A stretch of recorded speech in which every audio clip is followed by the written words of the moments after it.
అబ్బా సాలు తొందరలో ఏదో ఒకటి చెయ్యుండ్రి. మళ్ళీ చాలా దినాల తర్వాత గిట్ల తెలంగాణలో అప్పుడు నేను అస్సలు చూడలేకపోతున్నా. ఇన్ని దినాల తర్వాత మళ్ళీ తెలంగాణలో ఏమైంది, ఎందుకు ఇన్ని లొల్లులు అవుతున్నాయి, రాస్తా రోకలు, ధర్నాలు, అరెస్టులు జరిగినాయో తెలుసుకోవాలంటే మీరైతే ఈ ముచ్చట ఏందో ఖచ్చితంగా చూడాల్సిందే ఉల్లా.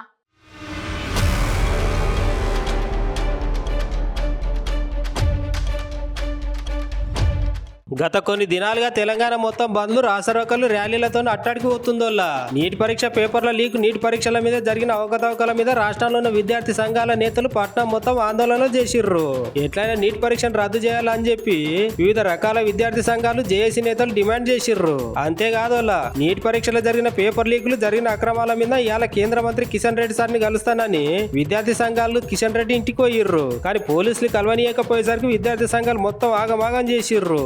దోషుల మీద కఠినమైన చర్యలు తీసుకోవాలని డిమాండ్ చేసిర్రు. ఈ ర్యాలీలో ఎమ్మెల్సీ బల్మూరు వెంకట్ సారు, అటెంకల యూత్ కాంగ్రెస్ లీడర్లు, మహిళా కాంగ్రెస్ నాయకులు మస్తు పెద్ద ఎత్తున పాల్గొన్న విద్యార్థులు.